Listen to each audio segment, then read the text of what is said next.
देर वाले बुक पर ध्यान दें। बुक लेकर सब लोग बैठे हैं। लेसन फर्स्ट है ए गर्ल विथ ए बास्केट। इसे लिखा है विलियम सी डगलस ने। शरणार्थियों के बारे में, रिफ्यूजीज़ के बारे में, जो आफ्टर पार्टीशन यहाँ चले आए थे अपनी रोजी रोटी के चक्कर में। फर्स्ट ऑफ ऑल देखिए about the lesson a girl with a basket has been written by William C Douglas. A girl with a basket William C Douglas द्वारा लिखा गया है। Who came to India after the partition of country in 1950। जो विभाजन के बाद 1950 में आए थे। एट दैट टाइम, उस समय India was full of refugees. Bharat शरणार्थियों से भरा हुआ था। Who were driven away by the communal facts, जो पाकिस्तान से हटा दिए गए थे सांप्रदायिकता के डर के कारण इंडिया चले आए थे। He had an unique experience, उनका एक अनोखा अनुभव था। रेलवे स्टेशन, एक रेलवे स्टेशन के बारे में उनका विजन था। मैनी रेफ्यूजी चिल्ड्रेन, मैनी माने बहुत से, रेफ्यूजी माने शरणार्थी, चिल्ड्रेन माने बच्चे। तो many refugee children were selling small article, छोटे छोटे सामान बहुत से शरणार्थी बच्चे बेच रहे थे। जैसे basket, like basket and fans, टोकरियाँ और पंखे। He was impressed with such little girl of 9 years. He शब्द आया है लेखक के लिए। He was impressed with a little girl of 9 years. 9 वर्ष की एक छोटी लड़की से लेखक प्रभावित हुआ। This story is collection of valuable experience. ये कहानी बहुमूल्य अनुभवों का एक खजाना है। अब पाठ की आप शुरुआत होती है। आई had left new Delhi for the Himalayas. लेखक कहता है कि मैं नई दिल्ली से हिमालय के लिए रवाना हो चुका था। I was going as far as Bareilly by train. मैं बरेली तक ट्रेन से जा रहा था। And then by car to Ranikhet, और तब कार से कहाँ जा रहा था? रानीखेत। क्योंकि उधर पहाड़ी एरिया है, रेलवे लाइन है नहीं, इसलिए वो कार से जा रहा था। An old British army hill station, British सेना का पहाड़ी स्टेशन था। लोकेटेड 6000 फीट, लोकेटेड मान स्थित, 6000 फुट की दूरी में स्थित था। रिच अपोजिट, और रिच अपोजिट इसके ठीक विपरीत 120 mile stage snow capped Himalayas, 120 मील तक हिमालय की बर्फ से ढकी चोटियाँ थीं। स्नो कैप्ड हिमालयाज माने हिमालय की बर्फ से ढकी चोटियाँ। द ट्रेन वाज स्लो, रेलगाड़ी धीमी थी। And it stopped all the way station, और ये मार्ग के सभी स्टेशनों पर रुकती थी। स्टॉप, हर ठहराव पर I swung open, swung open माने पुल ओपन, खोल देता था। The door of my compartment, अपने डिब्बे के दरवाजे को। एंड वॉक द प्लेटफार्म, और प्लेटफार्म पर घूमता था। एक बार पुनः देखिए। I had left was going as far, आप लोग फिर से देखिए। आई हैड लेफ्ट, आई माने मैं, हैड लेफ्ट माने छोड़ चुका था। ये पास्ट परफेक्ट टेंस की क्रिया है। क्या छोड़ चुका था? नई दिल्ली। कहाँ के लिए? हिमालय के लिए। तो पूरी लाइन का अर्थ हो गया, आई had left new Delhi for Himalayas. मैं नई दिल्ली से हिमालय के लिए रवाना हो चुका था, या नई दिल्ली छोड़ चुका था हिमालय जाने के लिए। आई वॉज गोइंग, आई माने मैं, वॉज गोइंग माने जा रहा था। बरेली बाई ट्रेन, बरेली तक कहाँ? ट्रेन से। Then by car to Ranikhet, और फिर रानीखेत तक कैसे जा रहा था? कार से। An old British army hill station, old माने पुराना, ओल्ड माने बुढ़ा भी होता है लेकिन यहाँ पुराना लिया जाए। ब्रिटिश सेना का पहाड़ी स्टेशन था। हिल स्टेशन माने पहाड़ी station.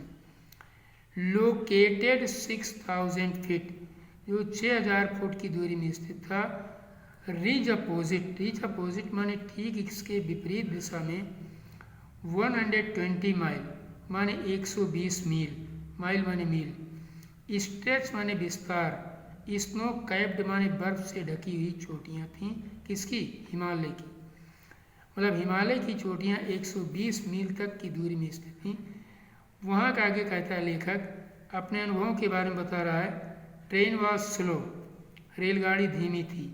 And it stopped, it शब्द आया है रेलगाड़ी के लिए निर्जीव है। ये रुकती थी ऑल द वे स्टेशंस, मार्ग के सभी स्टेशनों पर रेलगाड़ी रुकती जाती थी।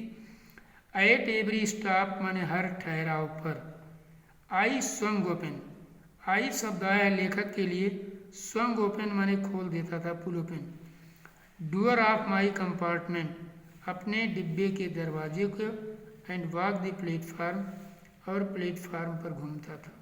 क्लियर हुआ? नेक्स्ट पैराग्राफ देखिए। प्लेटफार्म्स वर पैक्ड, पैक माने भर जाना, कोई प्लेटफार्म भरे थे। कितने प्रकार के लोगों से लेखक आगे बता रहा है। सिख माने आप लोग जानते हैं सरदार जी लोग, मुस्लिम जानते ही हैं, हिंदू जानते हैं, सोल्जर माने सैनिक, मर्चेंट माने व्यापारी, प्रीस्ट माने पुजारी साधु संत, पोर्टर माने कुली, बेगर माने भिखारी, हाकर माने फेरी वाले, मतलब इतने प्रकार के लोगों से स्टेशन भरा हुआ था। फिर एक बार ये लाइन देखिए। The platforms were packed with the people, platform लोगों से भरा था।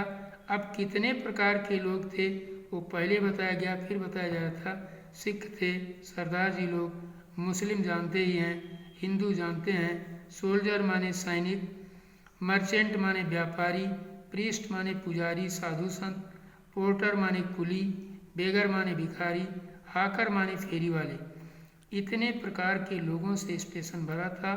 ऑलमोस्ट एवरीवन वाज बेयरफुट, लगभग हर आदमी नंगे पांव था। बेयरफुट माने नंगे पांव, बिना जूता चप्पल के था। Dressed in loose white garment, dressed माने पहने था, लूज माने ढीला, लूज से आपका बना लूजर, अक्सर लोग पहनते हैं। वाइट गारमेंट, वाइट माने सफ़ेद, गारमेंट माने कपड़ा, मतलब ढीले तथा सफ़ेद कपड़े पहने थे। आई would ask at least 3 people, at least माने कम से कम, मैंने कम से कम 3 लोगों से पूछा। Before I could find one, इसके पहले मुझे एक आदमी ऐसा मिल सका हु स्पोक इंग्लिश, जो अंग्रेजी बोलता था। मतलब लेखक अंग्रेज था, जब 3 लोगों से बात करता था तो उसको एक आदमी कहीं मिल जाता था जो अंग्रेजी बोलता था। We would talk world affairs, world affairs माने सांसारिक मामले, हमने सांसारिक मामलों पर बातचीत की। Every major topic, major topic माने बड़ा प्रकरण, इसे कहते हैं कौन से टॉपिक पढ़ना है, तो मेजर का होता है minor. Major topic of the news they produce, संसार के बड़े प्रकरण के बारे में जो उन दिनों समाचार पत्रों में पनपती थी। इन दिस वे माने इस प्रकार, चाहे इन दिस वे कहो चाहे 10 कहो, दोनों का सेंस एक है। These are synonyms. In this way I was trying to get a feel pulse of the nation, feel pulse of the nation, checking opinion, opinion माने राय, ऑफिशियल एटीट्यूड, ऑफिशियल माने बताइए, ऑफिस से रिलेटेड ऑफिशियल, एटीट्यूड माने प्रवृत्ति, report मतलब। फिर एक बार ये लाइन देखिए। इन this way I was trying, इस प्रकार से मैं प्रयास कर रहा था कि उन लोगों की राष्ट्र के प्रति क्या राय या जिज्ञासा है, इसके बारे में मैं जानने की कोशिश कर रहा था। एक बार पुनः देखिए। द प्लेटफार्म्स पर packed with the people, platform आप लोग जानते ही हैं, पैक भी जानते हैं, भरा था, कितने लोगों से भरा था, कितने लोग थे, किस प्रकार के लोग थे वो बता रहा है। सिख सरदार जी लोग थे, मुस्लिम थे, हिंदू थे, सोल्जर माने सैनिक थे, मर्चेंट माने व्यापारी, प्रीस्ट माने पुजारी, पोर्टर माने कुली, बेगर माने भिखारी, हाकर माने फेरी वाले, इतने प्रकार के लोगों से स्टेशन भरा था। ऑलमोस्ट एवरीवन वाज बेयरफुट, लगभग हर आदमी नंगे पांव था। Dressed in loose white garment, ढीला सफ़ेद कपड़ा पहने था। I would ask at least 3 people, मैंने कम से कम 3 लोगों से बातचीत की। Before I could find one who spoke English, इसके पर मुझे एक आदमी ऐसा मिला जो अंग्रेजी बोल सके। We would talk world affairs, हमने सांसारिक मामलों पर बातचीत की। Every major topic of the news they produce, और बड़े प्रकरण के बारे में जो उन दिनों समाचार पत्रों में पनपती थी। इन दिस वे, इस प्रकार। I was trying to get a feel pulse of nation, राष्ट्र की भावनाओं के बारे में कि इनकी राय क्या है जानना चाहता था। चेकिंग ओपिनियन, ऑफिशियल एटीट्यूड, सरकारी अधिकारियों के प्रति उनकी राय या जिज्ञासा क्या है, इसे मैं जानने की कोशिश कर रहा था। और सब्सक्राइब करते रहिए। इससे अब आप लोग इसको पढ़ते रहिए और सब्सक्राइब करते रहिए, इससे आपको ये वीडियो मिलता रहे।